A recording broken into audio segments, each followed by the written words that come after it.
Assalamualaikum warahmatullahi wabarakatuh. Salam dan bahagia, Bapak Ibu Guru. Saya Ruswanto, calon guru penggerak Angkatan 10, Kabupaten Cilacap dari SD Negeri Brebek 01 Jeruk Legi. Rancangan tindakan untuk aksi nyata dengan judul Diseminasi Modul 1.4 Budaya Positif di SD Negeri Brebek 01.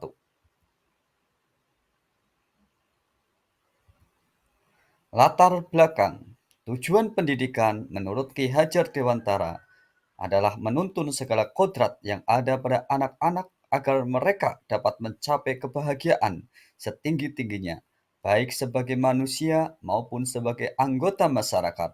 Dalam hal menuntun tersebut, guru berpijak pada nilai dan peran guru sebagai pemimpin pembelajaran di kelas, mengantarkan peserta didik pada nilai-nilai profil belajar Pancasila melalui pembiasaan. Hal ini dapat dilakukan melalui budaya positif. Budaya positif sangat dibutuhkan demi terciptanya lingkungan pembelajaran yang baik. Dengan budaya positif akan terwujud pembelajaran yang berpihak kepada siswa, sehingga siswa bisa belajar dengan aman, nyaman, dan senang. Untuk mendukung terwujudnya budaya positif di sekolah, perlu adanya pembentukan keyakinan kelas. Memahami kebutuhan dasar manusia, 5 posisi kontrol, dan penerapan segitiga restitusi. Di SD Negeri Brebek 01, tidak semua guru, siswa, dan wali murid paham tentang keyakinan kelas, kebutuhan dasar manusia, ilmu 5 posisi kontrol, dan segitiga restitusi. Oleh karena itu, perlu dilakukan sosialisasi tentang budaya positif bagi para guru, siswa, dan wali murid di SD Negeri Brebek 01. Tujuan Tujuan dari aksi nyata adalah guru mendapatkan pemahaman mengenai keyakinan kelas, kebutuhan dasar manusia, 5 posisi kontrol, dan segitiga restitusi, sehingga bisa diterapkan di sekolah untuk mendukung terwujudnya budaya positif. Tolak ukur. Tolak ukur keberhasilan kegiatan ini adalah guru memahami konsep pembuatan keyakinan kelas dan penerapan segitiga restitusi. Adanya poster atau dokumen keyakinan kelas yang dipajang di setiap kelas. Terjalinnya komunikasi yang baik antara guru dan siswa dengan posisi kontrol sebagai manajer. Guru mampu menerapkan segitiga restitusi saat menangani permasalahan siswa.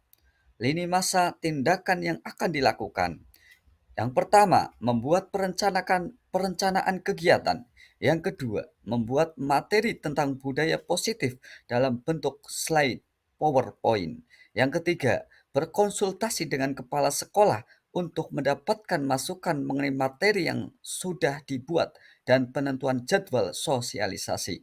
Yang keempat, bekerja sama dengan petugas sarana prasarana untuk mempersiapkan ruang presentasi. Yang kelima, melaksanakan presentasi atau sosialisasi. Dan yang terakhir adalah refleksi kegiatan. Dukungan yang dibutuhkan. Yang pertama, dukungan berupa izin pelaksanaan kegiatan dari kepala sekolah. Yang kedua, dukungan dari guru, siswa, dan orang tua siswa untuk mengikuti kegiatan sosialisasi. Yang ketiga, sarana prasarana dan petugas yang mendukung pelaksanaan sosialisasi. Berikut adalah foto kegiatan selama sosialisasi. Aksinya serta modul 1.4 Budaya Positif. Assalamualaikum warahmatullahi wabarakatuh.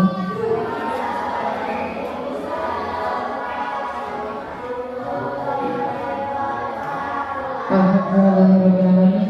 Assalatu wassalamu ala asrafil anbiya'i wal mursalin wa ala alihi wa sahbihi ajma'in. Yang terhormat Kepala Sekolah SD Negeri Brebek 01, beliau Ibu Supriyadi SPD.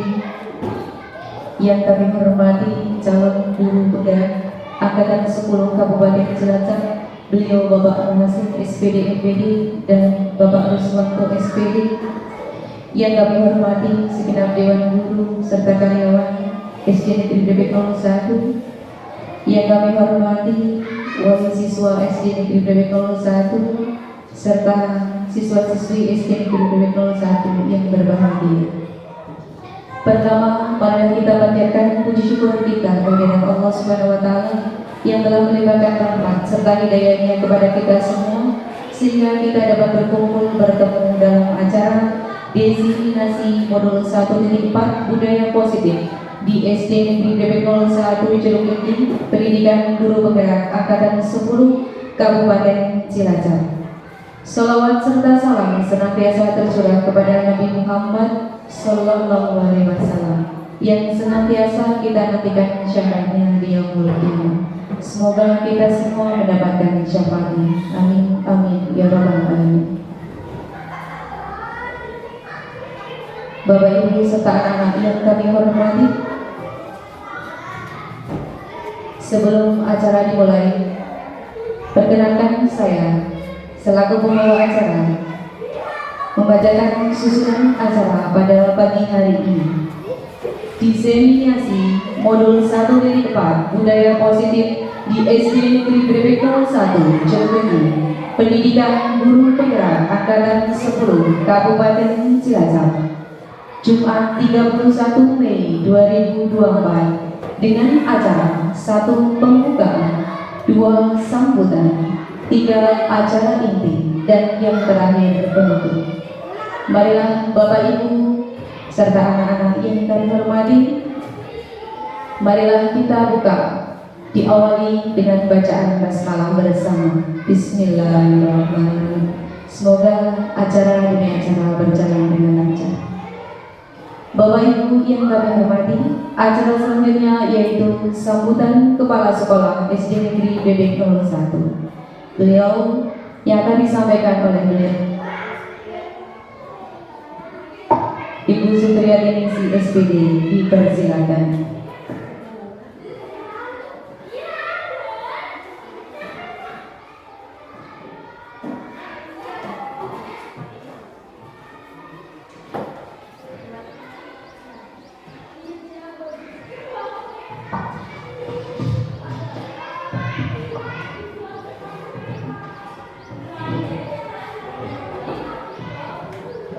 Bismillahirrahmanirrahim. Assalamualaikum warahmatullahi wabarakatuh.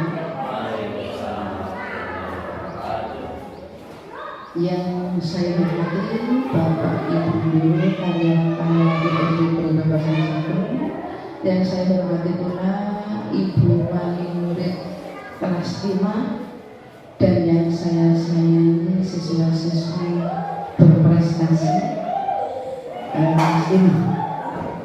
Pertama, marilah kita panjatkan puji syukur kehadirat Allah Subhanahu wa taala bahwa pada saat ini, pagi hari ini, kita masih diberi nikmat sehat dan nikmat sempat sehingga dapat melaksanakan kegiatan yang diselenggarakan oleh CGP. CGP itu calon guru penggerak yang saat sekarang diikuti oleh Bapak Hasim dan Bapak Rosmita.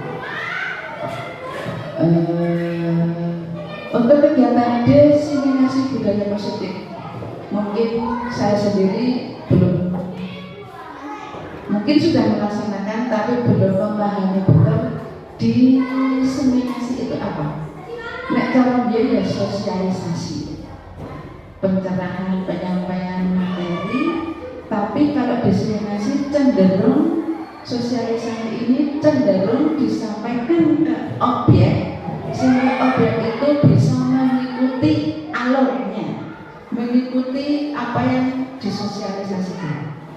Nek sosialisasi kan sekedar tahu sudah, kalau diseminasi tahu dan bisa mengikuti apa yang disampaikan, bisa mengembangkan budaya positif. Berarti hal-hal yang positif yang bisa diterapkan di sekolah oleh Bapak dan Ibu guru, terutama mereka berdua yang akan menularkan ilmunya, menularkan ilmu yang diterima di CGP kepada satu rekan-rekan Jadi bapak dan ibu guru itu mengadopsi hal-hal yang positif, namanya budaya positif. Jangan kita menjadi aku paling benar, nggak boleh. Aku paling bisa, nggak boleh. Kita saling kolaborasi. Hal-hal yang positif, marilah kita ambil. Ada ilmu yang bagus, kita ambil. Kita harus berinovasi, jangan statis. Statis itu tidak baik, egois itu juga tidak baik. Kita harus membuka diri, mau menerima hal-hal yang baik. Nah ini membawa hal-hal yang positif. Untuk bapak dan ibu guru juga mau mengadopsi ATM, amati, tiru, modifikasi. Bukan ATM untuk memberi uang, bukan. ATM itu amati, tiru, kemudian modifikasi. Silakan ini selokasi sekolah itu silakan mengadopsi hal-hal yang baik, hal-hal yang positif. Pasti banyak yang dilakukan. Kudubi, oh ya, ini apa ya? Aku tak tahu. Itu namanya inovatif. Mau menerima dan mau mengembangkan, dimodifikasi sesuai dengan kemampuan. Nek orang bisa ojo takon, ojo isi takon. Nek orang bisa ojo isi takon, ojo isi takon. Sehingga nanti akan menyebar, semua akan bisa. Hanya menjadikan belum tercover, tapi berusaha untuk masuk. Tahun depan Pak Ganjar daftar, Bu Heri daftar, Bu Mary, Pak Widodo, semua harus merasakan. Jadi sesuai dengan inovasi terkini, itu jadi update. Ojo kayak iye, semangat, ya.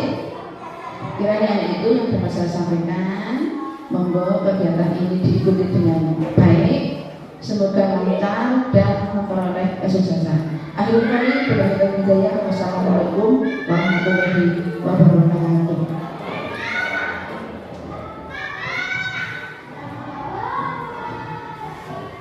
Ya, Bapak Ibu yang kami hormati serta anak-anak yang kami banggakan, acara selanjutnya yaitu penyampaian diseminasi modul 1.4 budaya positif yang akan disampaikan oleh pemateri 2, yaitu beliau Bapak Ruswanto SPD. Kepadanya dipersilakan.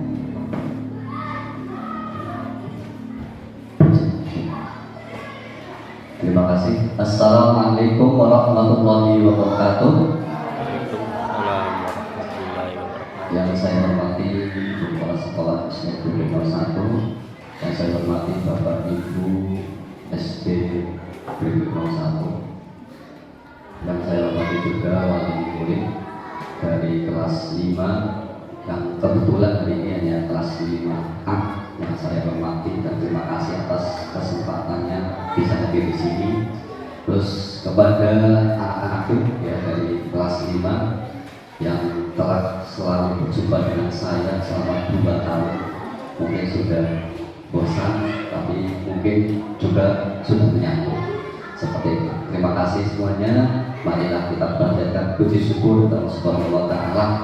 Pada kesempatan hari ini kita diberikan nikmat sehat sempat, diberi waktu oleh Allah untuk menimbangi, karena menimbangi itu adalah suatu kewajiban bagi orang Islam, dan mudah-mudahan dengan menimbangi ini akan bermanfaat bagi kita semuanya.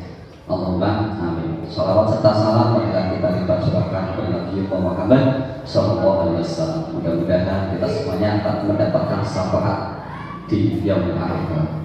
Oke, Bapak Ibu semuanya masih konsentrasi tidak?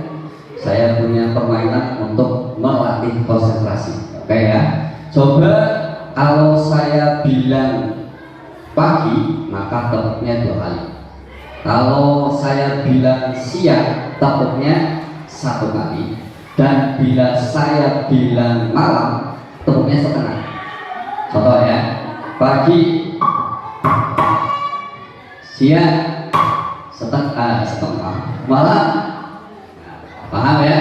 Coba kita praktikkan. Pagi, pagi, siap, pagi siap, pagi malam, malam, malam pagi. Nah, belum konsentrasi juga. Pagi siap. Belum konsentrasi, belum dimulai, belum masalah. Pagi, siap, malam. Ya oke, sudah lumayan ya. Ini untuk melatih konsentrasi kita. Oke. Pada kesempatan ini saya akan melanjutkan materinya dari kita tadi kalau disampaikan oleh Pak Muhasin. Yang selanjutnya saya akan menyampaikan yang materi ketiga, keempat, kelima, dan keenam, yaitu kebutuhan dasar manusia dan dunia berkualitas, restitusi 5 posisi kontrol, terus restitusi segitiga restitusi. Di sini materi itu saling berkaitan. Jadi kalau tadi Bapak Ibu tidak mendengarkan yang pertama, nanti yang di sini tidak akan masuk atau tidak akan bertemu ya. Yang selanjutnya tadi saya menyinggung Pak Muhasin telah menyampaikan yang namanya keyakinan kelas. Kira-kira tadi kan Pak Muhasin ada sebuah pertanyaan. Mengapa jenengan bila memakai motor, mengendari motor itu harus memakai helm? Alasannya apa, Bu Eti? Menjaga keselamatan. Alasannya sob, ini kan kalau bonceng harus pakai helm, kenapa? Maya? Kalau kamu bonceng motor harus pakai helm itu alasannya apa? Menjaga keamanan. Rehan apa?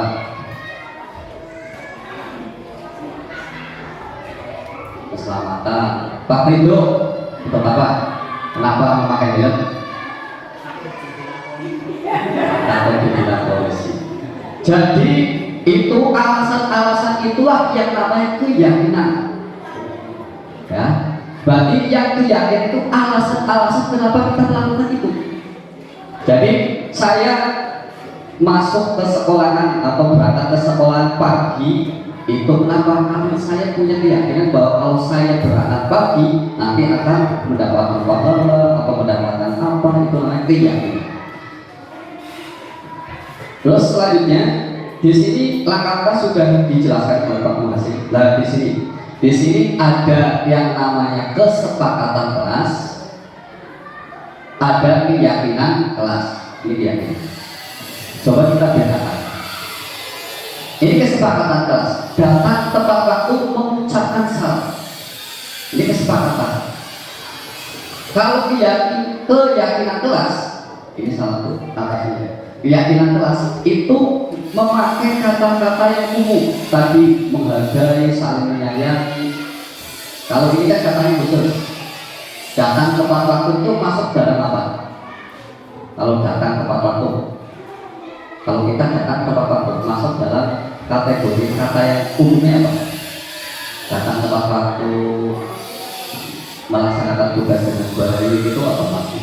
Ini tanggung jawab. Jadi tanggung jawab itu adalah nilai dari kebijakan universal tadi. Ini adalah contoh dari kesepakatan kelas dan keyakinan kelas. Contoh di sini keyakinan kelas, kami guru dan murid yang saling menyayangi. Di sini saling menyayangi kan bagus ya. Saling menyayangi itu bisa mengasihi, terus saling menyapa, saling menasehati, saling banyak ya. Ini di sini saling menyayangi. Ini adalah contoh dari keyakinan dan kesepakatan kelas. Terus di sini contoh. Ini peraturan, itu keyakinan kelas. Selalu kembalikan buku ke tempatnya. Ini adalah peraturan. Masuk ke dalam keyakinan kelas yang tanggung jawab. Dilarang mengganggu orang lain. Di sini menghormati orang lain. Hadir di sekolah 15 menit sebelum pembelajaran dimulai. Ini masuk dalam menghormati orang lain atau berkomitmen. Dilarang melakukan kekerasan. Di sini keyakinannya keselamatan menghormati orang lain. Dilarang menggunakan narkoba. Alasannya apa? Keyakinannya adalah kesehatan. Mengapa kita dilarang merokok? Jangan tas dulu Pak Fajar. Mengapa kita dilarang merokok? Coba ini yang anak-anak kecil. Kamu kan lihat orang biasa merokok, nah kamu tidak mau dekat itu karena apa? Coba Anda karena apa? Karena ada asapnya. Terus ngopi, sopi, gimana? Ya dapat menyebabkan penyakit. Itu keyakinan mereka. Nah dari keyakinan itulah maka mereka tidak akan melakukan yang namanya merokok. Tapi kadang karena saya punya keyakinan tapi punya keyakinan lain. Biasanya orang yang ahli hisab juga mempunyai alasan lain. Jadi semuanya itu punya alasan tersendiri. Terus di sini contoh keyakinan kelas. Kalau saya sudah buat kemarin bersama anak-anak, ini contohnya adalah kita bersikap baik, saling mendengarkan dan jujur. Kita bekerja sama menjaga kebersihan. Kita mengawali dan mengakhiri kegiatan dengan berdoa. Jadi keyakinan kelas itu adalah bagaimana kita itu mengembalikan anak itu yang diyakini orang baik itu baik. Contoh, jujur itu baik atau tidak? Jujur baik kan? Semua orang pasti ngomong jujur adalah baik. Nah, maka itu kita mengembalikan anak itu ke keyakinan atau kebijakan diri besar. Itu adalah contoh untuk keyakinan kelas. Jadi mari kita buat keyakinan kelas, keyakinan rumah. Jadi di rumah juga bisa untuk membersihkan ruang tamu, terusan membersihkan rumah dan lain-lain, bisa buat keyakinan kita suka menghargai kebersihan. Nah di situ kan keyakinan kita kan bersama-sama menghargai menyukai kebersihan. Maka nanti di situ saya pengen bersih, maka semua yang ada di rumah itu yang kotor-kotor pasti dimasukkan ke tempat sampah dan lain-lain. Itu contoh dari keyakinan kelas maupun nanti keyakinan di rumah. Jadi ini diterapkan di rumah juga bisa, tidak harus di kelas, dan di sekolah juga keyakinan sekolah. Jadi keyakinan ini tadi caranya adalah curah pendapat semuanya diberi kesempatan.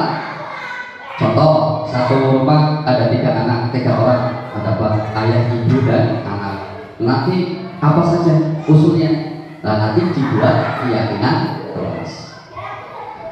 Untuk materi yang selanjutnya di sini adalah kebutuhan dasar manusia dan dunia berkualitas. Ini materi saya. Apa itu kebutuhan dasar? Kita butuh apa? Mbak Mei butuh apa? Tempat tinggal, makan, pakaian, apa? Kendaraan. Itu namanya kebutuhan, ya kan? Terus contoh kalau yang anak-anak kebutuhannya apa? Happy, kebutuhan kamu apa? Gimana? Apa kebutuhan kamu? Betul, ya. Ibunya Maya, kebutuhan ibu Maya apa saja? Beda-beda biasanya orang rumah juga butuhnya ada lombok, terus uyak dan lain-lain kan seperti itu ya. Nah itu adalah kebutuhan. Di sini kita masuk ke kebutuhan dasarnya manusia. Itu ada 5, yaitu kebutuhan untuk bertahan hidup, kebutuhan kasih sayang dan rasa diterima, kebutuhan kesenangan, kebutuhan kebebasan, dan kebutuhan penguasaan. Ada 5. Apa saja? Kebutuhan untuk bertahan hidup, terus kasih sayang, kesenangan, kebebasan dan kekuasaan. Semua manusia itu butuh ini. Dan kita itu masuk di yang paling dominan itu yang mana? Nanti ada caranya. Ada cara saya itu dominan di ini kan, atau di ini, atau di situ, atau di situ. Itu ada cara untuk mengontrol atau menilai saya itu masuk di mana, atau di kebutuhan untuk bertahan hidup, atau kasih sayang dan lain-lain, itu bisa. Nanti saya beri indikator. Di sini menurut Dr. William Glasser, ini seluruh tindakan manusia itu memiliki tujuan tertentu. Pasti setiap manusia kecil, besar, tua, ya semua itu kalau melakukan perbuatan tindakan itu pasti memiliki tujuan, dan yaitu untuk memenuhi kebutuhan dasarnya. Jadi kebutuhan dasarnya apa? Jadi seluruh tindakan itu pasti untuk memenuhi kebutuhan dasarnya. Nah di sini biar lebih tidak rancu lagi, coba di sini ada pertanyaan. Nanti saya minta coba salah satu bisa menjawabnya. Ibu Ambar, guru wali kelas 2A di SD Pelita Hati, sedang bingung menghadapi ulah salah satu murid di kelasnya. Doni, beberapa anak di kelas 2A telah datang padanya dan mengeluhkan Doni yang seringkali meminta bekal makan siang mereka dengan paksa. Jika Anda menghadapi situasi seperti itu, Ibu Ambar, apa yang akan Anda lakukan? Menurut Anda, kira-kira apa alasan Doni melakukan itu? Coba yang satu dulu. Jika Anda itu sebagai Ibu Ambar, apa yang akan Anda lakukan bila ada anak yang sering itu tadi meminta bekal makan siang mereka dengan paksa? Dulu nih coba. Nah, Anda itu Ibu Ambar. Ya, menurut itu Doni dipanggil, ya, didekati, ditanyakan. Ya, maksudnya kenapa minta bekal makan siang, kemudian apa uang jajannya habis dan lain sebagainya. Apa ibunya tidak masak, ya itu didekati, supaya anak itu, gimana caranya supaya anak itu bisa memberikan alasan. Setelah itu ya kami seperti itu. Ya, kalau Bu Nuning itu berpendapat saya akan melakukan pendekatan personal, mau bertanya mengapa alasannya dia itu meminta bekal orang anak-anak lain, tuh ya. Nah, menurut Anda yang kedua, menurut Anda kira-kira apa alasan Doni melakukan itu? Bu Meli coba.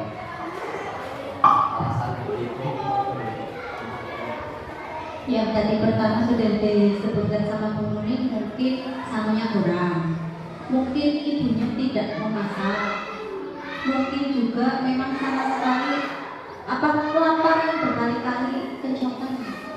Ya, terima kasih. Mungkin tadi karena ibunya tidak memasak, berarti kurang perhatian. Ibunya kurang perhatian.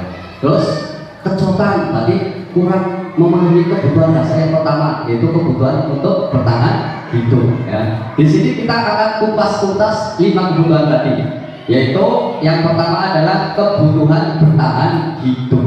Apa itu? Yaitu kebutuhan fisiologi biologis kita, yaitu adanya kesehatan, terusan rumah, makan, itu yang termasuk dalam kebutuhan bertahan hidup. Jadi tadi benar, kalau Doni itu jawabannya adalah karena ia lapar dan orang tuanya tidak membawakan bekal makan siang, maka kebutuhan dasar yang harus dipenuhi Doni itu adalah untuk makan, yaitu untuk bertahan hidup. Jadi kalau kita melihat anak itu jangan langsung kamu salah, jangan, tanyakan dulu itu kenapa.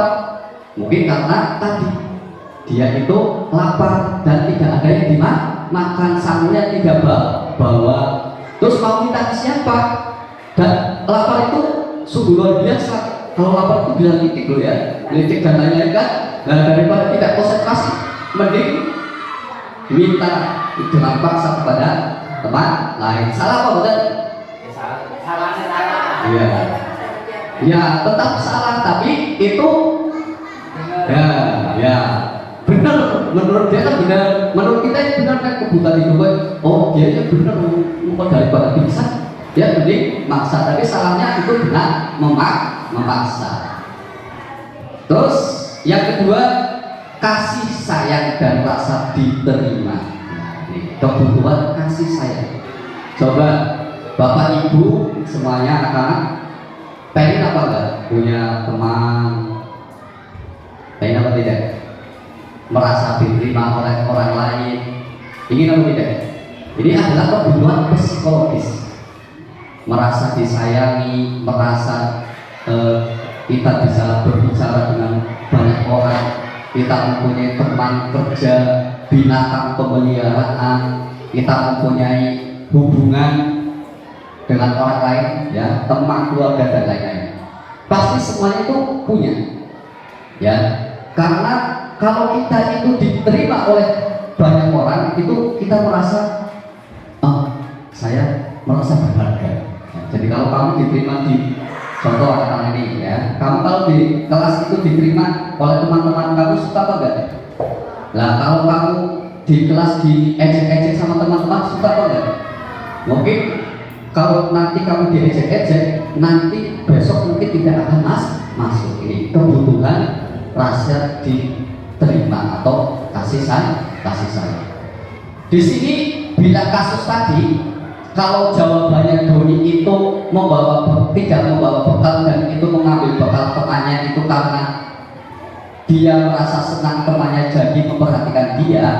Ketika temannya melaporkan tindakan itu pada gurunya dan gurunya memberitahu kepada orang tuanya, sehingga orang tuanya jadi memperhatikan dia, maka kebutuhan dasar yang sedang dipenuhi Doni adalah kebutuhan kasih sayang. Jadi tujuannya Doni merebut temannya itu, biar temannya itu melihat dia, biar temannya itu memperhatikan dia.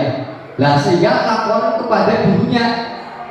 Nah, gurunya melaporkan kepada orang tuanya. Lah, jadi kan orang tua nanti koreksi, ya kenapa anak saya tidak mengambil bakal teman lain, karena saya tidak membawakan bekal. Nanti maka besoknya pasti akan diberikan bekal. Berarti ini lagi merindukan kasih sayang. Jadi kasih sayang itu perlu kita lakukan kepada anak-anak kita, seperti itu.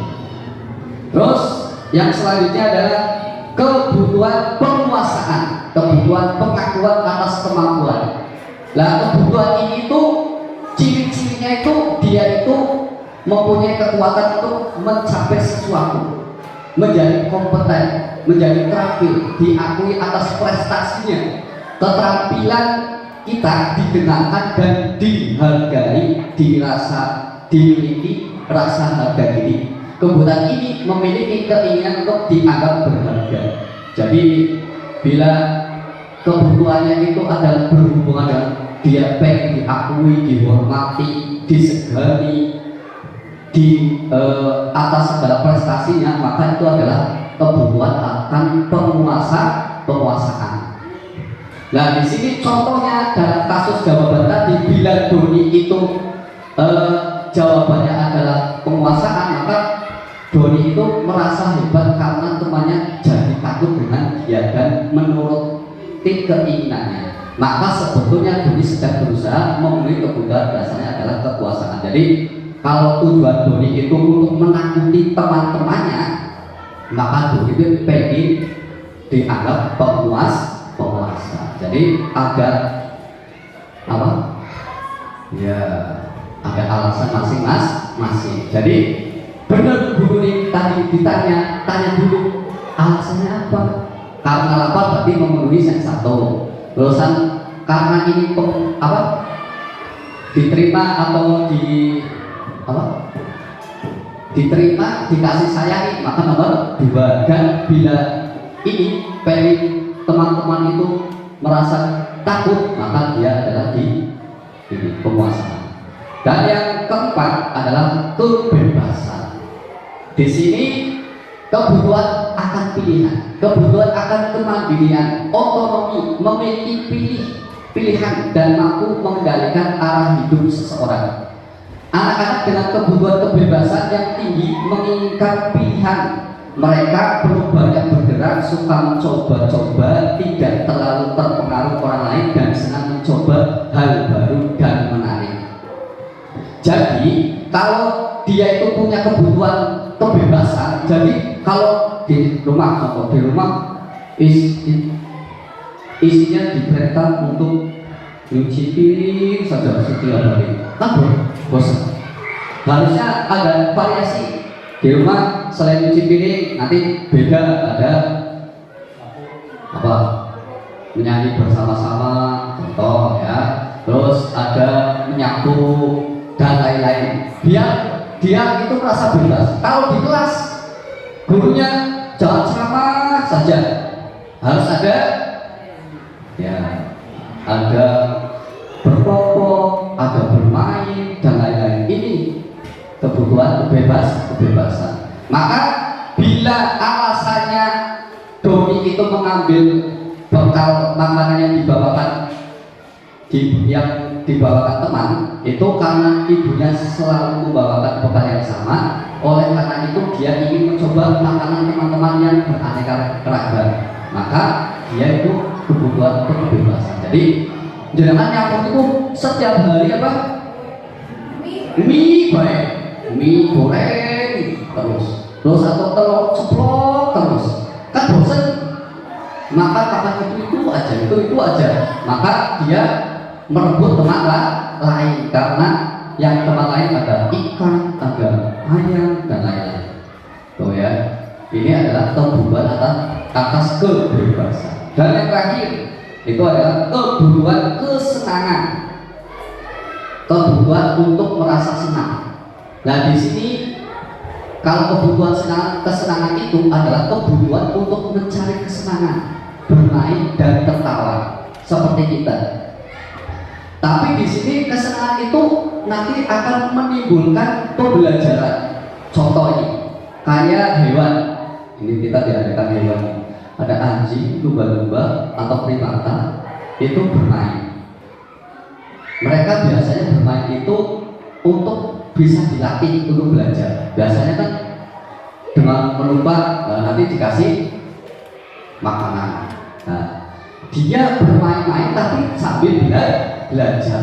Maka itu pun kalau kita di rumah, mungkin kita mengajari anak, ya kalau orang tua langsung mengajari langsung kan tidak mungkin. Tapi pas dia senang, terus kita mengajari, maka dia akan lebih masuk daripada tadi lagi cemberut, langsung hafalan surat ini, dia tidak akan bisa ya. Lagi cemberut terusan belajar 1 tambah 5 berapa? Yo tidak akan menjawab, atau mungkin jawabnya 2, 3 gitu ya. Karena itu harus dibuat senang dulu ya. Jadi harus dibuat senang dulu, maka nanti belajar dengan senang. Kalau belajar dengan senang lebih akan bermakna daripada tidak ya, daripada dengan paksaan. Terus di sini saat mereka bermain, mereka mempelajari keterampilan hidup yang penting. Manusia itu tidak berbeda ya. Jadi hewan tadi sama diadakan dengan manusia itu jadi tidak ada perbedaan, yaitu saat mereka bermain juga mereka akan mempelajari tentang keterampilan. Nah dalam kasus ini Doni tadi, kalau dia itu jawabannya adalah ia melakukannya karena iseng saja dan ia menikmati ekspresi wajah teman-temannya yang lucu, maka Doni itu sedang berusaha memenuhi kebutuhan akan kesenangan. Jadi dia pengen melihat teman-teman kalau terambil makanannya itu bagaimana wajahnya, atau senang, atau gembira, atau marah-marah. Kalau melihat marah-marah itu menurut dia itu lucu. Nah, itu berarti memenuhi kebutuhan kesenangan. Tuh ya. Oke. Di sini contoh kebutuhan dasar manusia. Ini contoh kalimatnya. Terus ini tentang kesenangan. Ibu guru bilang, aku tidak boleh bersenandung sewaktu mengerjakan tugas. Katanya kelas harus tenang, tidak ada suara. Kan nggak seru jadinya. Kan dia butuh kesenangan. Kalau dia ternyata sambil menyanyi, dia bisa mengerjakan. Ini contoh dari kalimat kesenangan. Terus kalimat dari kebebasan. Aku bosan. Masa belajarnya cuma gitu-gitu aja. Masa belajarnya cuma gitu-gitu aja. Dengerin ibu guru aja. Nah ini berarti dia nek bosan itu balik dia butuh kebebasan. Terus kasih sayang. Ibu guru tidak menyapa aku hari ini, padahal aku pakai jepit rambut baru. Dia pengen perhatian. Di sini banyak anak-anak yang pengen perhatian. Lari, sampai dipanggil. Jadi dia itu pengen dipanggil.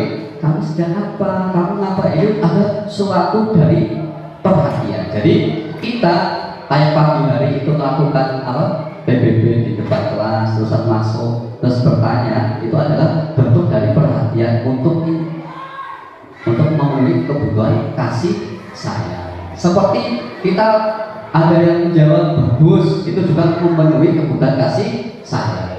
Terus penguasaan, aku sedang gambar ini tidak rapi, malah ibu guru nunjukin ke teman-teman di depan kelas. Dia merasa harga dirinya diinjak-injak di penguasaan. Jadi kalau dia mau nilainya 50, nih nilai Habib 50, dia merasa Pak Guru itu kan itu dibilang-bilang ke teman-teman. Nah, itu adalah suatu butuh penguasa. Nah di sini saya punya kertas ya. Kamu buat satu aja, 1, 2 atau 3 terserah. Boleh 1 tentang kalimat tentang kesenangan, tentang kasih sayang, tentang kebebasan, tentang penguasaan. Kalau kesenangan itu pasti berhubungan dengan saya suka ini tetapi dilarang. Contoh ya, ini tentang kesenangan. Terus kalau kebebasan itu biasanya kata-kata kamu bosan, saya apa ya? Saya tidak mau apa karena setiap hari itu saja, itu masuk di dalam kebebasan. Nah, coba ya untuk anak-anak ini boleh diambil 1, diberikan ya gurunya. Ini syukuri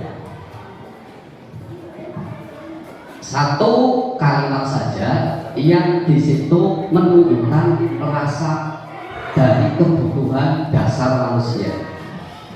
1 lagi itu adalah yang bertahan hidup. Kalau bertahan hidup, contoh aku lapar, contoh ya, itu masuk di dalam 1 kalimat saja. Ya, 1 kalimat yang menunjukkan itu adalah butuh kesenangan, butuh kebebasan, butuh penguasaan atau butuh kasih sayang. Kamu pilih 1 saja. Monggo Bapak Ibu silakan pilih 1 apa kalimatnya ya.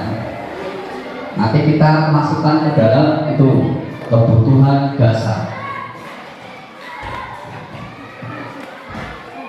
Nah, coba kalau sudah silakan Bapak Ibu langsung bisa ke sini ya, ke sini. Terus dimasukkan, tadi dimasuk di mana?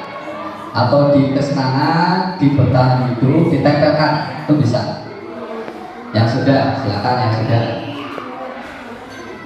Pilih di antara 5 ini ada apa? Yang kelima adalah bertahan hidup. Monggo Bapak Ibu semuanya. Jadi itu agak banyak.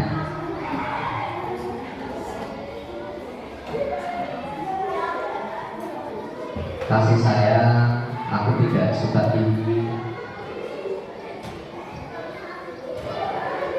Monggo yang lain yang sudah ditempel.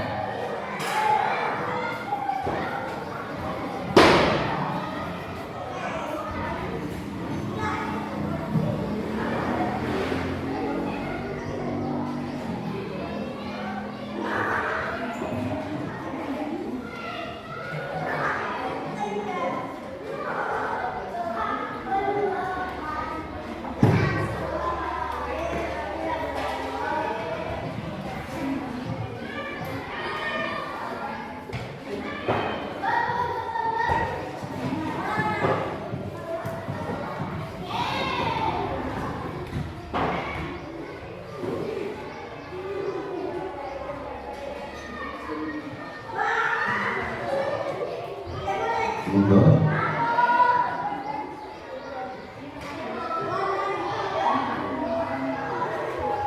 Tersanjung tentang diri sendiri saja, tentang diri sendiri. Iya. Saya butuh apa? Nih ada yang sudah, soalnya adalah aku ingin makan sate. Nah itu ya betul, dalam bertahan hidup. Aku bosan, masa hidupnya di rumah aja ya itu butuh kebebasan.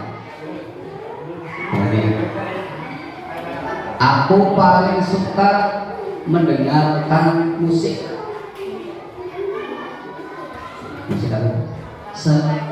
selagi bekerja, tapi teman-temanku merasa terganggu. Ya, itu juga butuh kesenangan. Ya, jadi ya, yuk, monggo, jangan lama-lama, satu kalimat saja.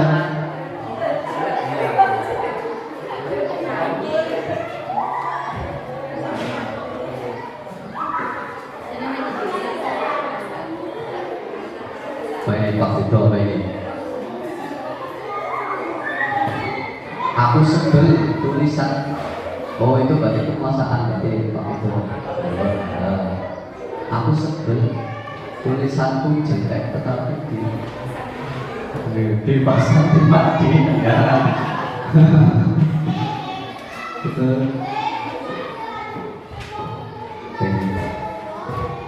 aku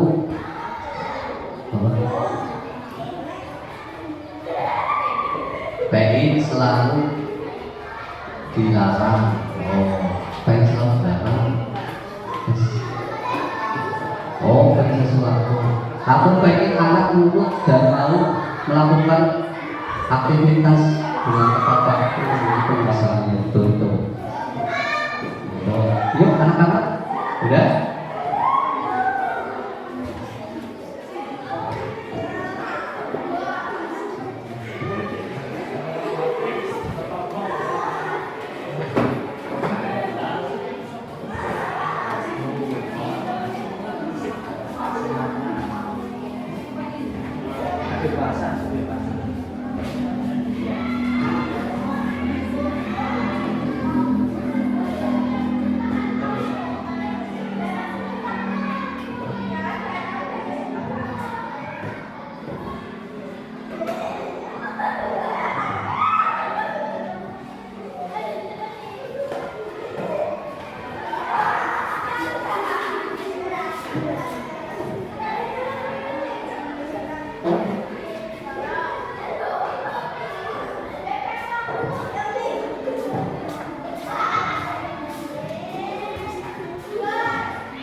Oke, terima kasih.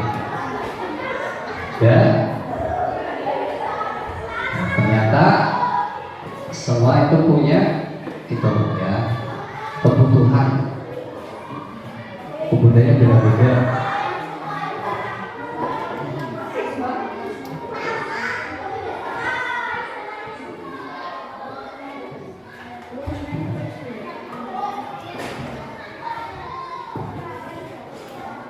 Nah, ternyata setelah kita lakukan itu, semuanya kebutuhan itu berbeda-beda. Ada 5, itu terisi semuanya. Jadi kesimpulan dari itu adalah Glasser menyatakan bahwa kapasitas untuk berubah itu ada dalam diri kita. Ya, jadi perubahan itu dimulai dari diri kita.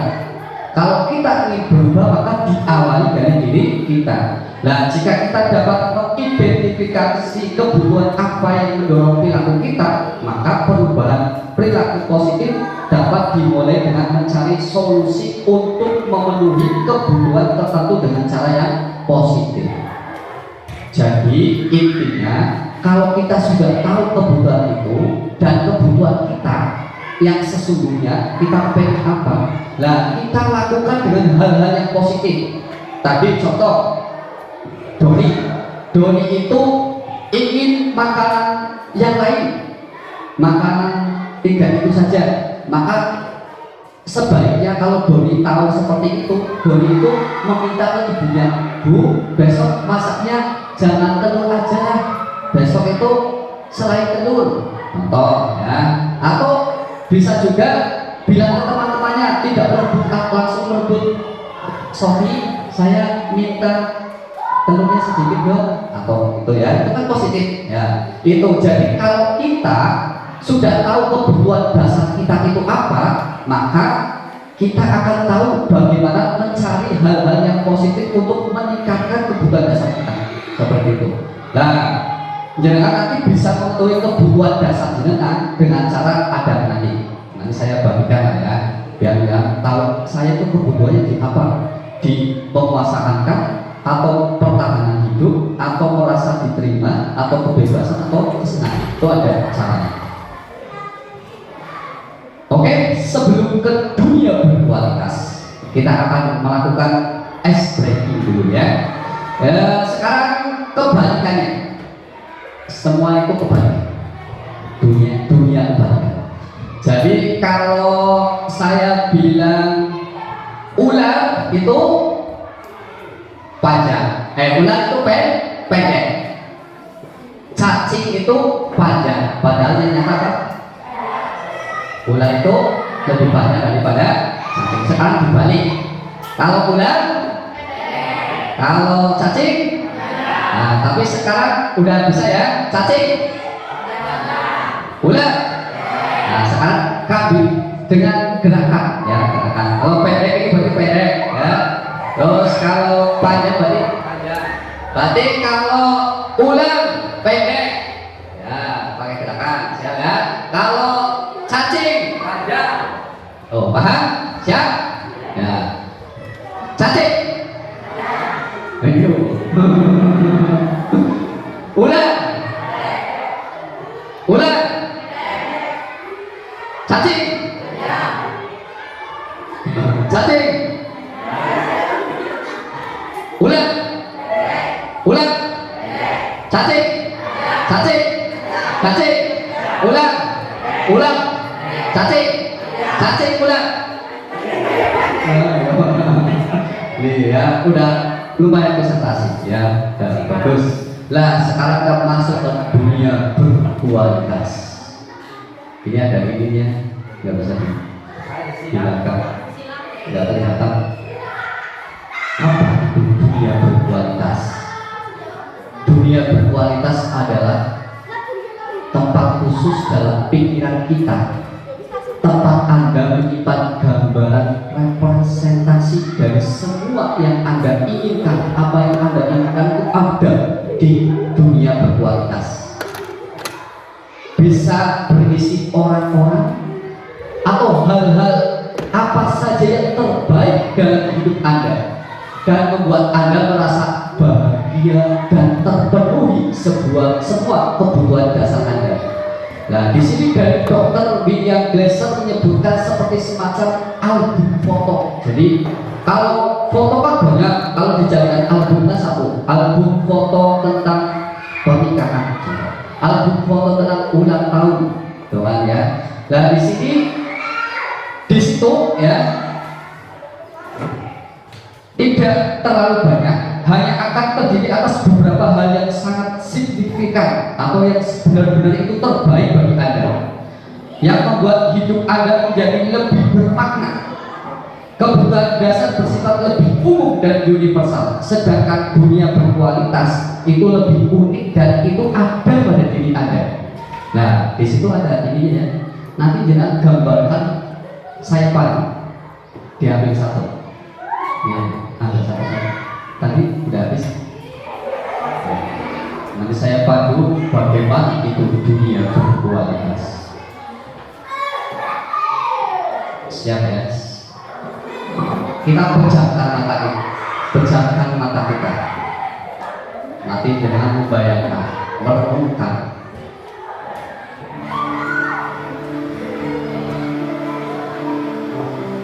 Mari kita gambarkan siapakah orang-orang yang paling berharga bagi Anda. Siapakah orang yang paling berharga bagi Anda?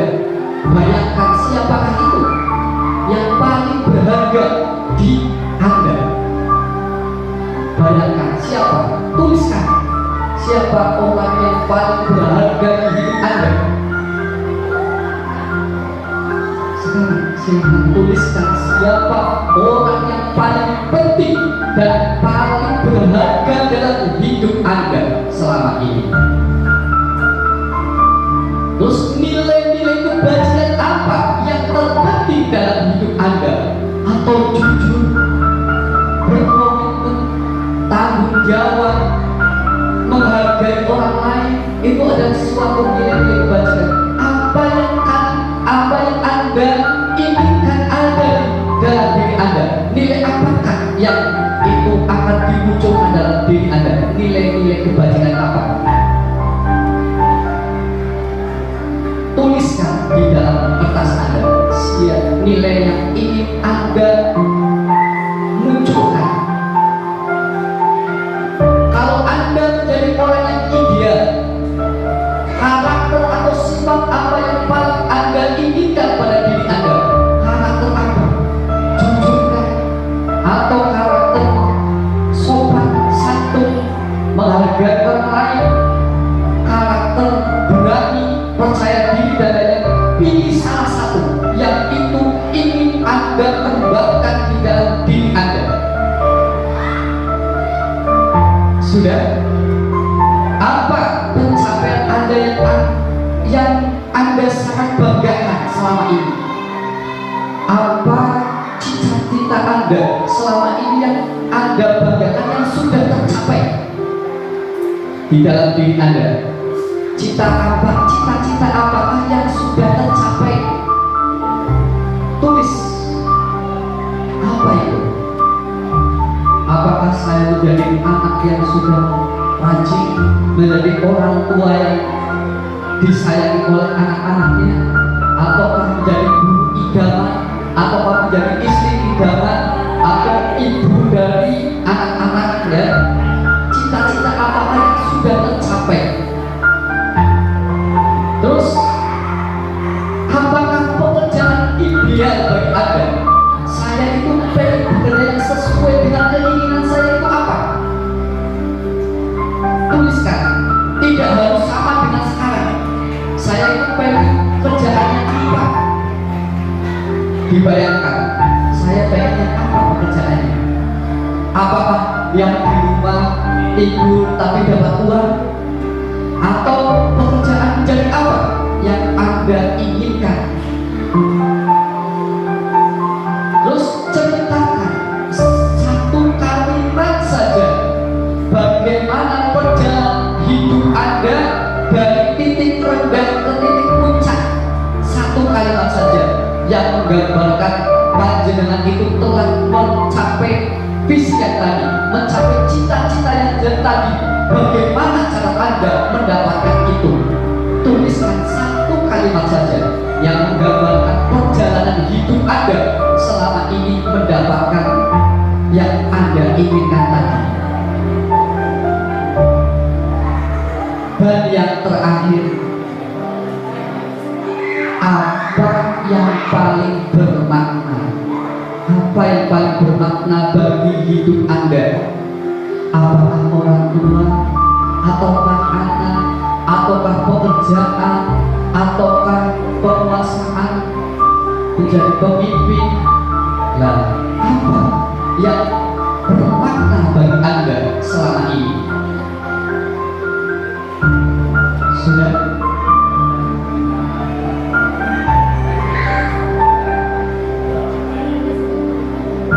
Siapa orang-orang yang paling penting dalam hidup Anda?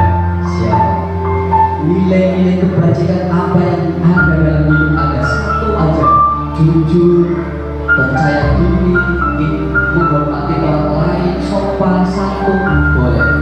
Salah satu saja.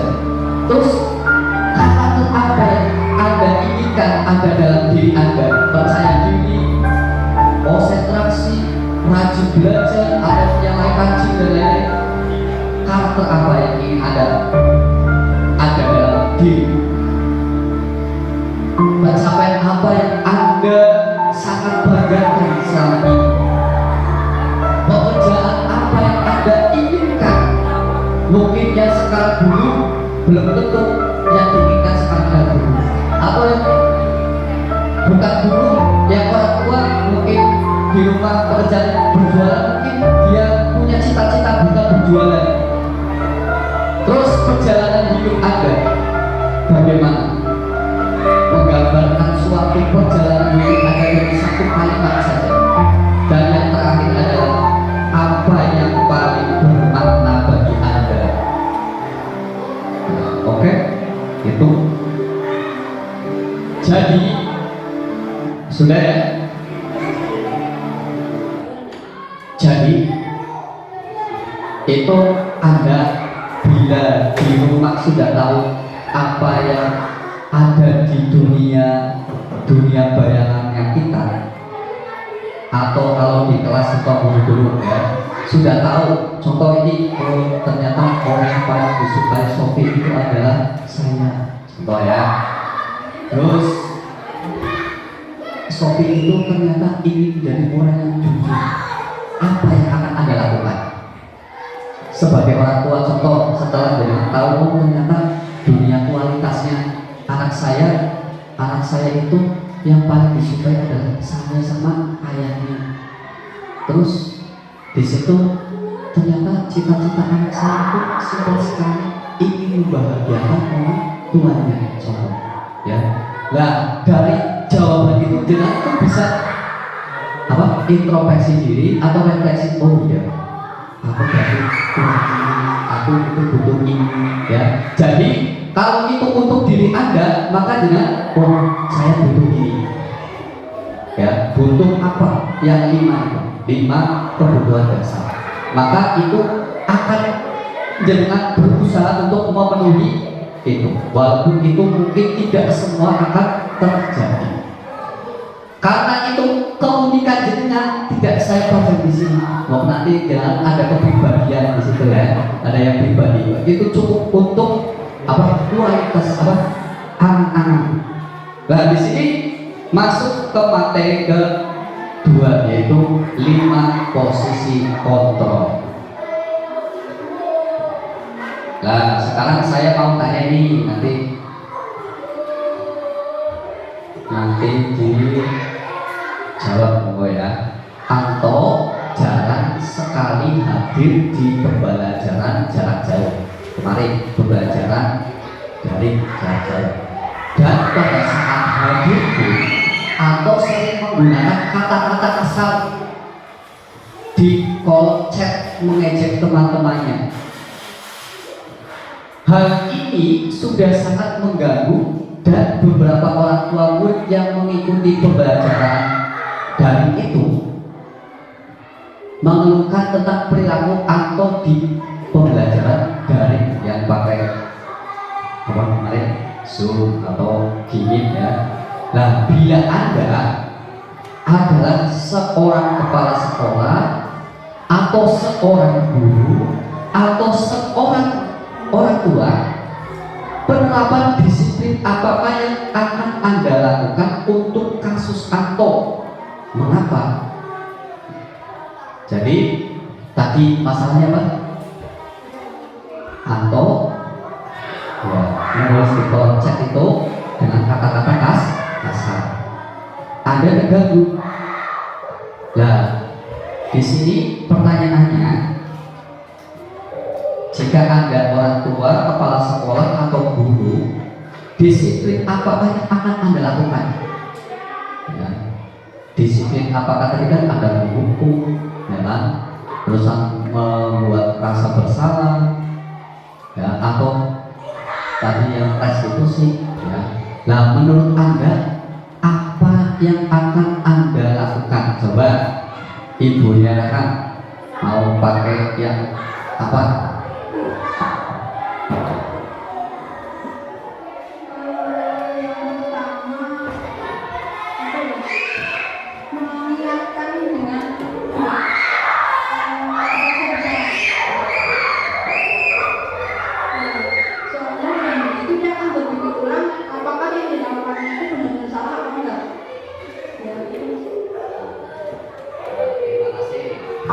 Fajar, kalau Pak Fajar bagaimana? Kalau menghadapi seperti itu? yang pakai tes. Terserah Anda, kalau ada kue seperti itu apa yang Anda lakukan? Jadi dalam pembelajaran daring ya, yang pertama saya berarti komunikasi dengan orang tua dulu, menanyakan ini. Kemudian setelah komunikasi dengan orang tua, kami juga komunikasi dengan anaknya, maunya apa dan bagaimana.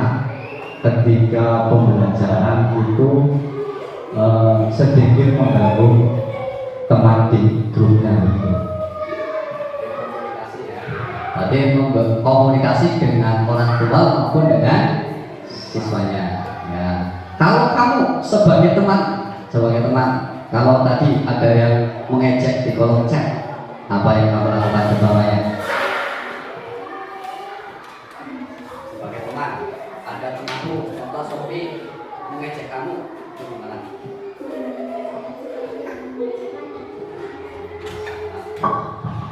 Bagus luar biasa. Ya, jadi ini tidak ada jawaban yang paling benar ya. Nanti jawabannya relatif, bagaimana jawaban yang paling benar nanti akan di slide selanjutnya. Oke. Di sini menurut Diana Brosel itu ada 5 posisi kontrol, yaitu penghukum, di sini teman, di sini manajer, di sini pembuat orang merasa bersalah, dan monitor atau pemantau.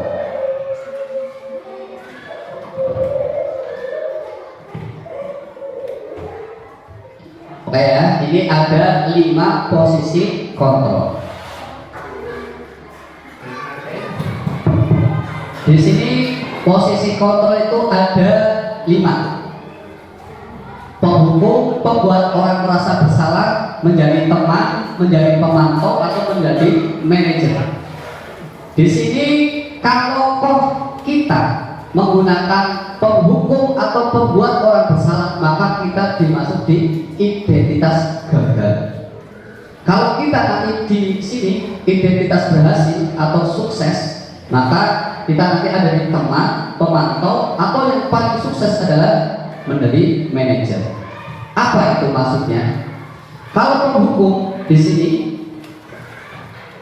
penghukum itu guru berbuat menghakimi, menunjuk-nunjuk, menyakiti, menyindir. Guru berkata seperti ini biasanya, kalau kamu tidak melaksanakan, awas ya, rasakan. Ini biasanya ya orang-orang yang nanti menjadi penghukum. Terus ini hasilnya nanti adalah memberontak atau menyalahkan orang lain atau berbohong. Kaitannya dengan dunia kualitas, murid meletakkan guru di luar dunia berkualitas. Murid berkata, biarkan saja, nanti juga marah-marah lagi. Nah, dampaknya adalah mengulangi kesalahannya. Ini jika kita menjadi penghukum. Bila kita menjadi orang yang membuat bersalah, maka kata-kata kita itu biasanya seperti ini: bersama dan mengatakan, seharusnya ibu kecewa dengan kamu, seharusnya seperti ini. Seharusnya kamu sudah tahu, ibu lelah sekali, mengatakan ibu lelah, ibu stres. Tadi yang telah disampaikan oleh Pak Muhasid tadi tidak apa ya. Terus di sini akan menimbulkan menyembunyikan atau menyangkal atau berbohong. Terus murid meletakkan guru di dalam dunia berkualitas. Dan di sini murid berkata, maafkan saya dulu. Contoh ya, kamu nggak tahu ya, Pak Guru itu sudah lelah, sudah capek-capek, kesini juga minum obat, malah kamu di sini berisik saja.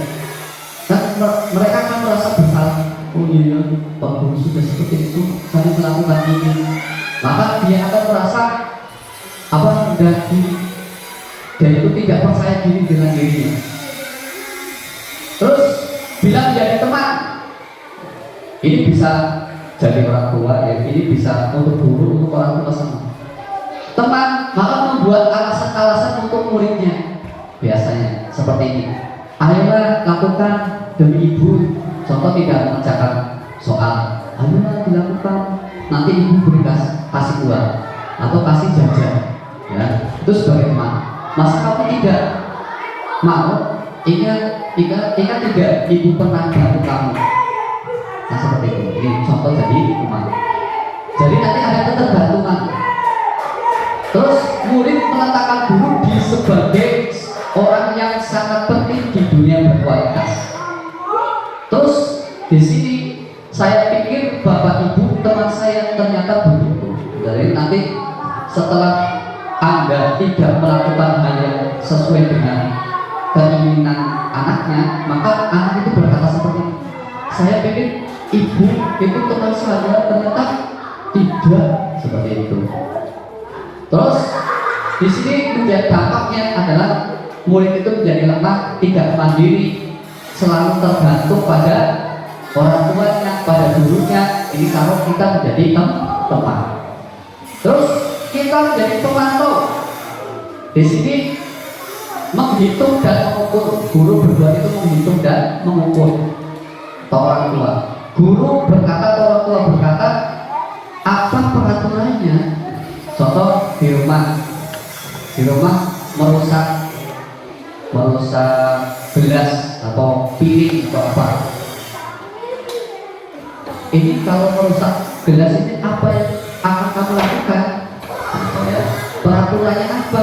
Kalau merusak gelas atau merusak kaca atau merusak jam, itu peraturannya apa? Terus di sini menyesuaikan diri dan bila diawasi. Jadi anak itu akan melakukan bila diawasi saja. Nah, ya. Di rumah juga ya, anak panjenengan itu menyuruh selalu setiap hari untuk mencuci baju sendiri.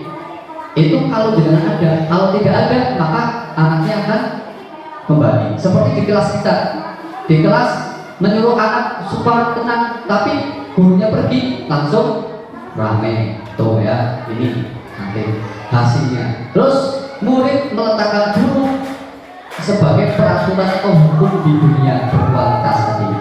Terus di sini murid berkata, berapa banyak binatang yang saya harus peroleh? Bintang. Berapa banyak bintang yang harus saya peroleh? Berapa halaman yang harus saya tulis? Ini ya. Terus dampak pada murid, maka murid menitik beratkan pada apa ini? Hadiah, ya, surprise untuk dirinya. Ini kalau pemantau itu biasanya mempunyai, kalau siapa yang bisa mengerjakan PR dengan baik maka akan dikasih imbalan. Dan nanti mereka itu dampaknya hanya mereka berbuat itu karena ingin mendapatkan sesuatu itu berubah. Terus kalau menjadi manajer, ya sini selaku siapa saja, tidak harus kepala sekolah ya, guru berbuat itu mengajukan pertanyaan-pertanyaan. Apakah yang kita yakini? Apakah yang bisa kau kerjakan untuk memperbaiki masalah ini?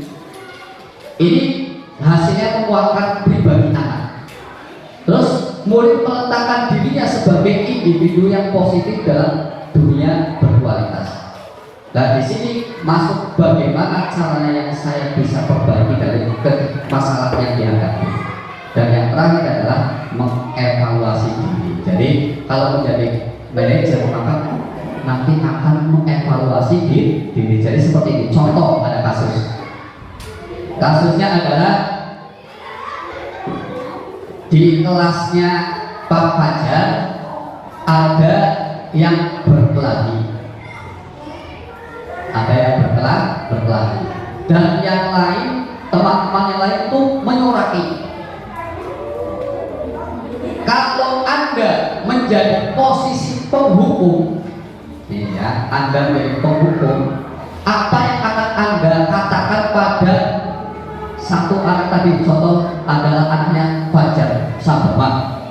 Contoh Bu Heti, kalau Anda menjadi penghukum, apa yang Anda lakukan untuk Fajar Sabama?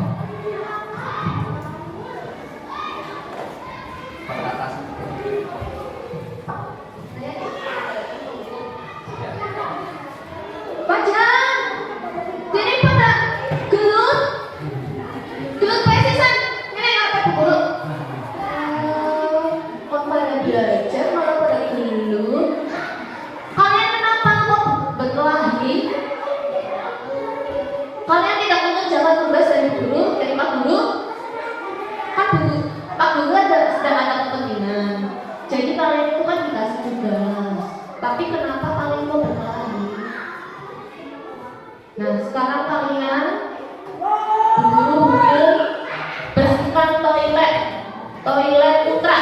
Sekarang juga. Bagus sekali untuk Bu Hertin ya, sebagai posisi penghukum langsung membentak atau langsung tadi menyuruh untuk apa ya, itu sebagai penghukum. Nah di sini kalau kita menjadi manajer itu bertanya dulu, pelajar apa yang kamu lakukan, dipanggil ke ruang kelas atau di mana yang sepi, terus ditanya, ada kita di sini, tapi tenang dulu, diberi minum, terusan baru ditanya, kamu tadi sedang apa di kelas? Terusan nanti dia mengungkapkan, saya tadi marah sama siapa tadi yang berkelahi ya, karena dia itu mengambil penggaris saya dan mematahkan, maka saya marah. Nah, setelah itu dia akan, oh kalau seperti itu apa baik berkelahi di hadapan orang banyak. Nah, nanti akan ke situ diarahkan dia itu biar meyakini bahwa itu perbuatan yang salah dan harus mencari solusi yang terbaik. Itu ada nanti di slide selanjutnya. Oke, untuk selanjutnya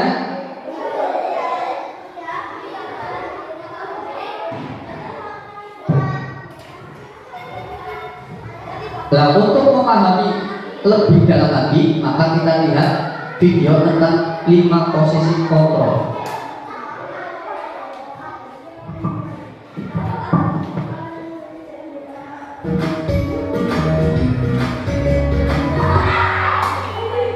Salam hadiah Ibu dan Bapak Guru hebat. Dalam penerapan disiplin positif restitusi, salah satu program yang dikembangkan adalah 5 posisi kontrol. 5 posisi kontrol dalam restitusi adalah proses perjalanan seorang pendidik agar dapat mengenali dirinya. Pada video kali ini, kita akan membahas tentang 5 posisi kontrol yang dikembangkan oleh Diane Dawson dan contoh penerapannya.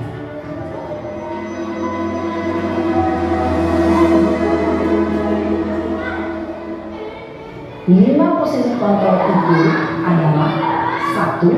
Posisi penghukum, 2. Posisi pembuat merasa bersalah, 3. Posisi tenang, 4. Posisi pemantau atau monitor, dan 5. Posisi manajer. Untuk lebih memahami kelima posisi tersebut, mari kita saksikan kasus Naren yang terlambat hadir 20 menit di sekolah dan melihat bagaimana posisi kontrol dalam menghadapi masalah tersebut.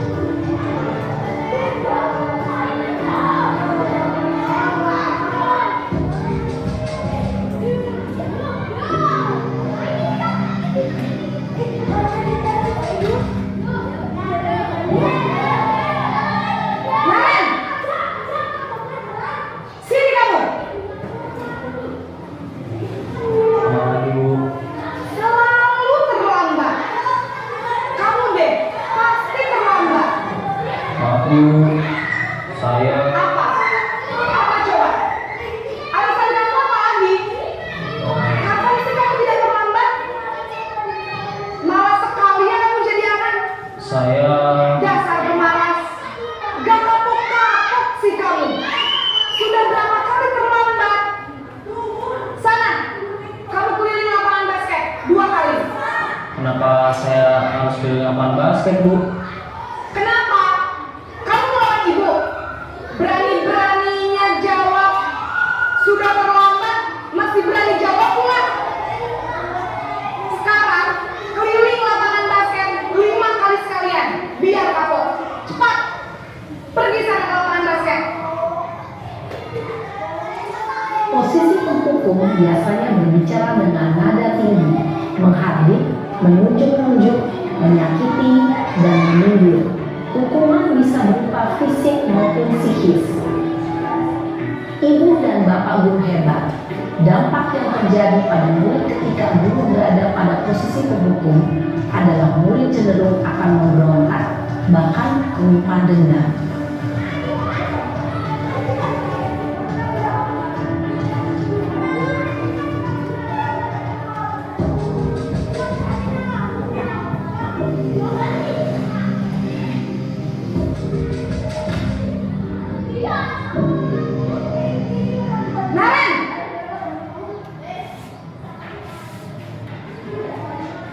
Selamat pagi, Bu. Naren, kamu kenapa terlambat lagi, nak? Ya Tuhan, Naren, kamu senang ya bikin ibu susah ya? Kalau kamu terlambat lagi, nanti ibu yang ditegur bapak kepala sekolah, nak. Disangka ibu tidak bisa membina kamu. Duh, gimana ini? Maaf, Bu. Duh, Gusti Naren, kamu suka ya kalau ibu ditegur bapak kepala sekolah?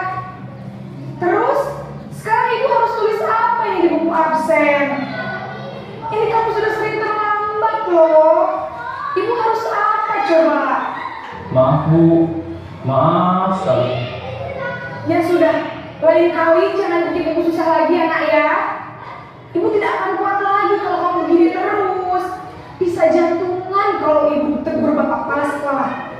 Sana cepat ke kelas. Maaf ya, Bu. Maaf sekali.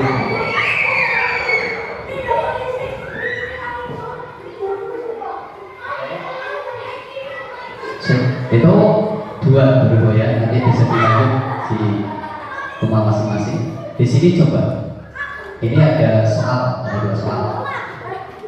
Menurut Bapak Ibu dan anak-anak ini masuk ke yang mana? Saya kecewa sekali dengan kamu. Masuk.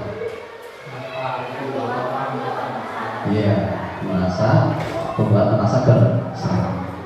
Terus yang soal kedua, ibu kejar aku karena ibu guru saya aku. Coba masuk ke apa ya?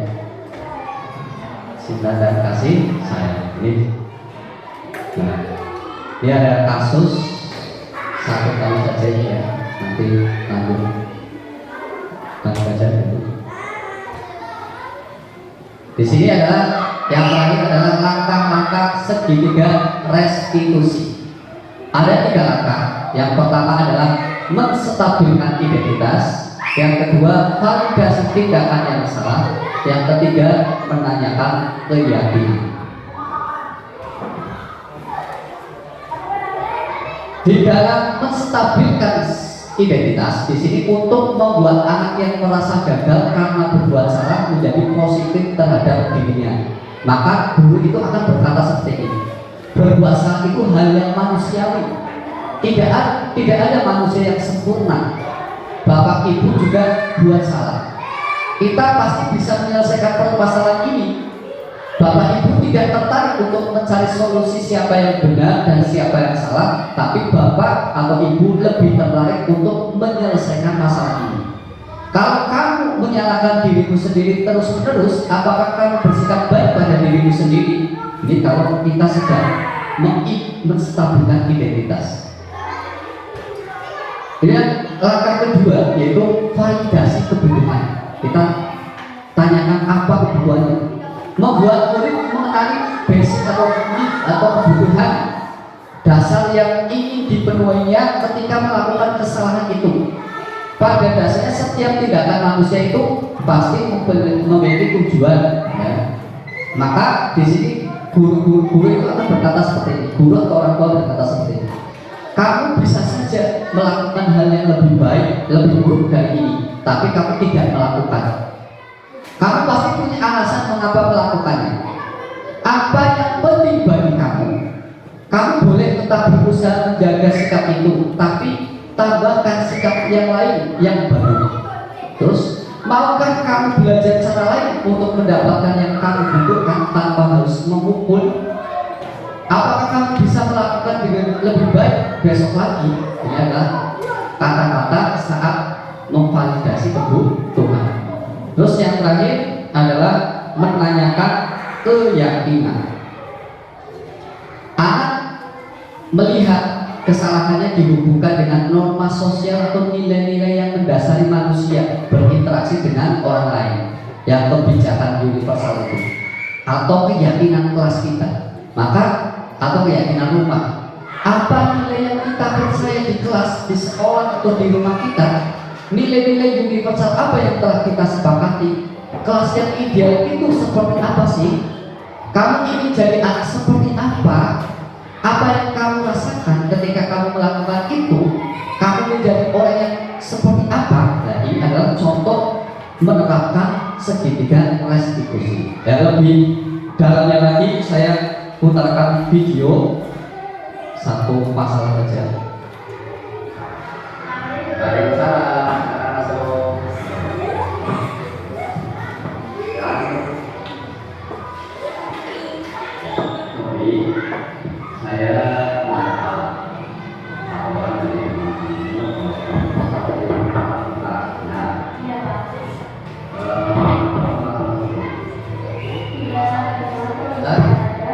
Novi itu sering membentak-bentak temannya saat mengatur kelas. Jadi kamu berhak melakukan seperti itu karena kamu sebagai ketua. Apa saja yang kamu lakukan pada waktu itu? Saya memberitahu mereka dengan agama tidak bermain bola di kelas dan juga membentak-bentak mereka. Padahal kamu bisa melakukan yang lebih dari itu ya, lebih dari itu, dan kamu bisa memukul mereka. Tetapi kamu masih sabar, hanya melakukan itu. Iya Pak, saya masih bersabar karena dengan memukul mereka itu balik memukul saya. Kamu pasti punya alasan mengapa melakukan itu.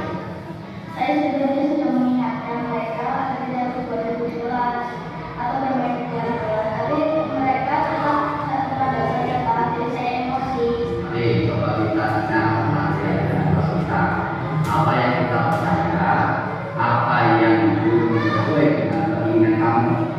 Iya, sebenarnya saya sudah melakukan orang lain, mungkin karena saya emosi, jadi tidak dapat menggunakan itu. Ya. Kamu meyakini tidak bila menghargai orang lain itu penting bagi kamu. Iya Pak. Ya setuju, kita perlu saling menghargai. Namun ada juga keyakinan yang kita sepakati kita sedang melakukan. Iya Pak, karena saya harus belajar dulu untuk langkah yang harus dilakukan dan tahu juga memulai juga. Kira-kira kamu bisa memperbaiki Bisa Pak, dan bersedia. bisa ya. Kalau kamu memperbaiki masalah ini, kamu menjadi orang yang seperti apa? Saya menjadi orang yang bertanggung jawab dan bersabar dalam melakukan itu sehingga dapat memimpin kelas dengan lebih baik lagi Pak. Ya bagus. Menurut kamu bagaimana menjadi orang yang seperti itu? Ini akan membantu jadi orang yang sabar dan dapat menghadapi. Baiklah, tidak seperti itu. Mari kita pikirkan bagaimana memperbaiki masalah ini ya. Oke, terima kasih.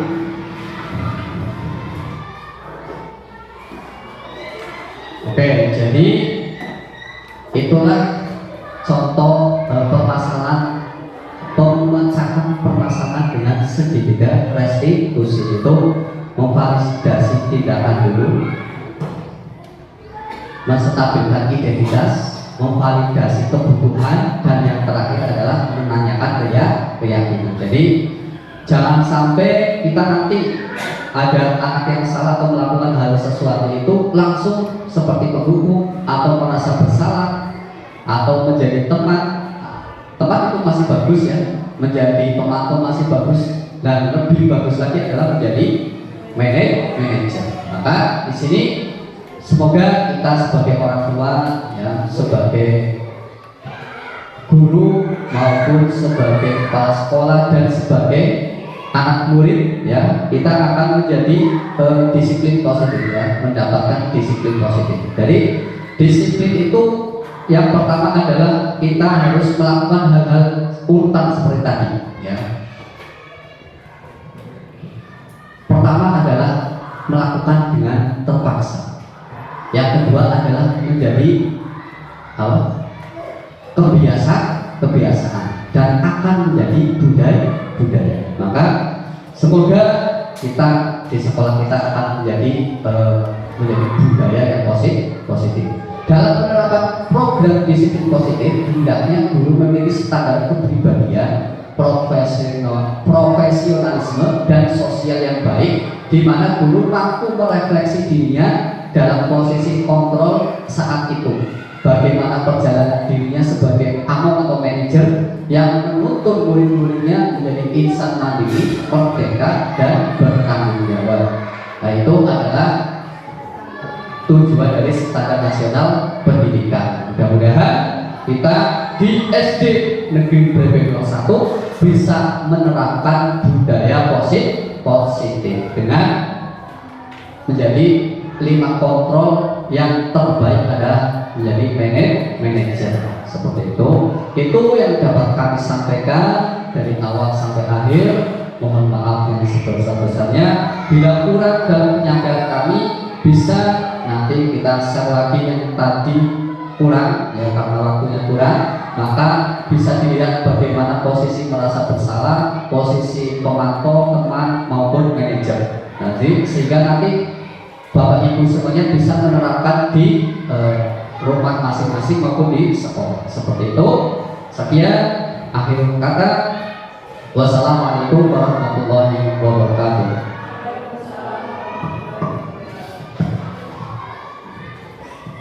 Terima kasih. Demikian tadi pemaparan diseminasi modul 1.4 budaya positif di SD Negeri 01 pendidikan guru penggerak angkatan 10 Kabupaten Cilacap. Acara selanjutnya yaitu lain-lain. Ya.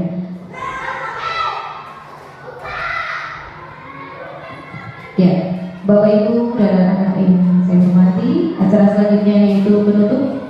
Marilah kita tutup acara pada siang hari ini dengan bacaan hamdalah bersama. Alhamdulillahirobbilalamin.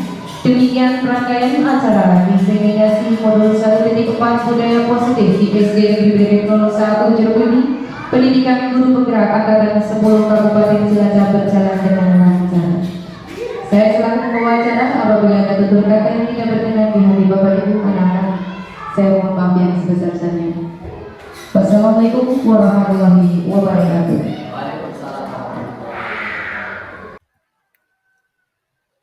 Salam dan bahagia Bapak dan Ibu guru. Terima kasih. Wassalamualaikum warahmatullahi wabarakatuh.